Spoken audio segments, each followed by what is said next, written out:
hantu-hantu seram di Indonesia sangat beragam. Selain itu, ada yang seramnya lebih menakutkan dari hantu yang ada di mancanegara, dan ada pula yang hanya terlihat biasa-biasa saja. Terlepas dari benar tidaknya anggapan tersebut, khususnya bagi Anda yang ingin tahu sosok-sosok hantu paling seram yang bergentayangan di Indonesia, ada baiknya untuk menyimak yang berikut ini. Wewe Gombel merupakan sebuah istilah dalam tradisi Jawa yang berarti roh jahat atau hantu yang suka mencuri anak-anak, tetapi tidak mencelakainya.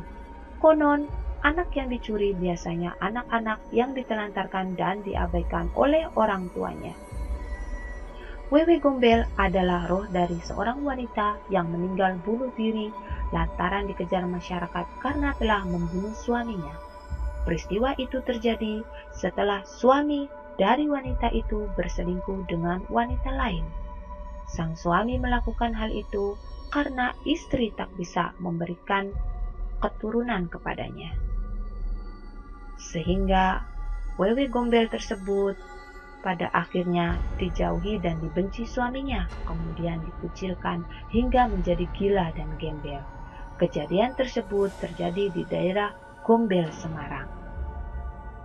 TPU Jeruk Purut di Jakarta dipercaya memiliki sosok hantu yang menyeramkan. Disebutkan pada tahun 1986 ada sosok pastur tanpa kepala yang melintas di pemakaman yang mencari makamnya. Konon, jika kamu ingin lihat pastur berkepala buntung ini, harus datang ke Jeruk Purut dengan jumlah ganjil. Sundel bolong. Konon sosok sundel bolong dalam mitos hantu Indonesia digambarkan dengan wanita berambut panjang dan bergaut panjang yang berwarna putih. Selain itu, digambarkan pula terdapat bentuk bolong di bagian punggung yang sedikit tertutup rambut panjangnya, sehingga organ-organ tubuh bagian perut terlihat. Sebagaimana yang dikisahkan, hantu sundel bolong mati dan melahirkan anaknya dari dalam kubur. Biasanya, sundel bolong juga diceritakan suka mengambil bayi-bayi yang baru saja dilahirkan. Kadang-kadang oleh warga, sundel bolong ini sangat ditakuti oleh ibu-ibu yang baru melahirkan. Kuntilanak adalah sosok yang digambarkan dalam bentuk wanita cantik. Kuntilanak digambarkan senang meneror penduduk kampung untuk menuntut balas. Kuntilanak sewaktu muncul selalu diiringi wewangian yang semerbak bunga kamboja. Biasanya, laki-laki yang tidak berhati-hati bisa dibunuh sesudah kuntilanak berubah wujud menjadi penghisap darah.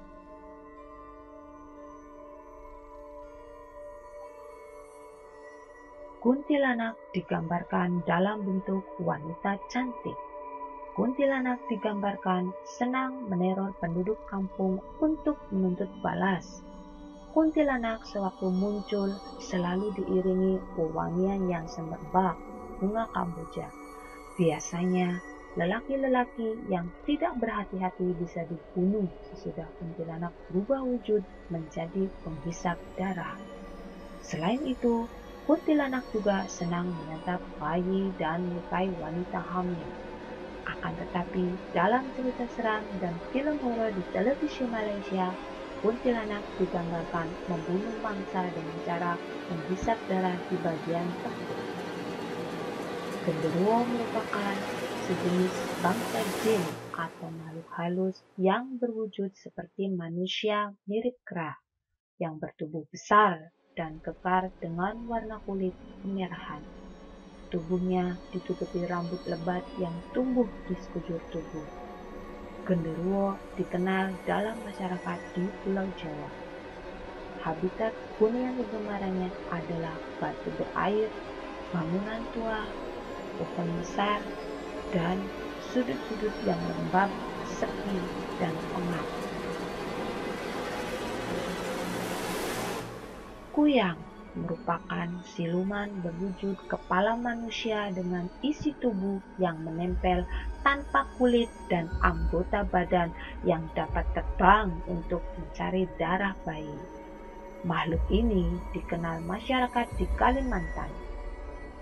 Sebetulnya, Kuyang adalah manusia atau wanita yang menuntut ajaran ilmu hitam untuk mencapai kehidupan abadi.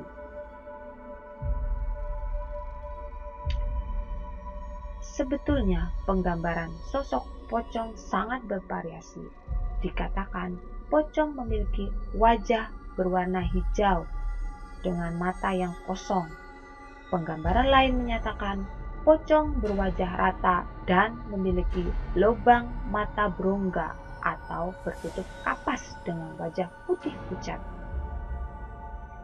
Mereka yang percaya akan adanya hantu ini beranggapan pocong merupakan bentuk protes dari si mati yang terlupa dibuka ikatan kafannya sebelum kuburnya ditutup.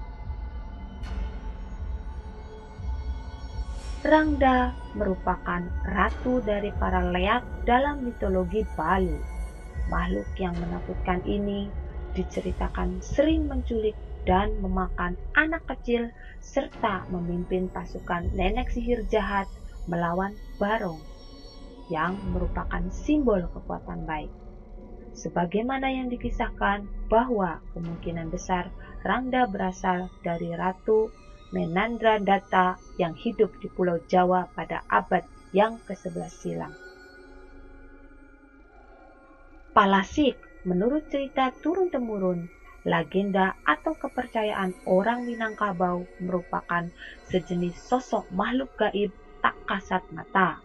Menurut kepercayaan mereka, sebetulnya Palasik bukanlah hantu, tetapi manusia yang memiliki ilmu hitam tingkat tinggi. Palasik sangat ditakuti oleh ibu-ibu di Minangkabau yang memiliki balita karena makanan Palasik adalah anak bayi atau balita, baik yang masih dalam kandungan atau yang telah mati dikubur, tergantung dari jenis Palasik tersebut. Konon, ilmu Palasik dipercayai sifatnya turun-temurun. Apabila orang tuanya adalah seorang Palasik, maka anaknya pun akan menjadi Palasik. Dalam mitologi Bali, Leak adalah penyihir jahat. Le artinya penyihir dan Ak artinya jahat. Leak hanya bisa dilihat di malam hari oleh para dukun pemburu leak. Di siang hari ia tampak seperti manusia biasa, sedangkan pada malam hari ia berada di kuburan untuk mencari organ-organ dalam tubuh manusia yang nantinya akan ia gunakan untuk membuat ramuan sihir. Ramuan sihir itu dapat mengubah bentuk Leak menjadi seekor harimau, kera, babi, atau menjadi seperti Rangda. Bila perlu, ia juga dapat mengambil organ tubuh dari orang yang masih hidup. Itulah menurut saya 10 hantu terseram di Indonesia. Semoga dapat bermanfaat bagi Anda. Terima kasih.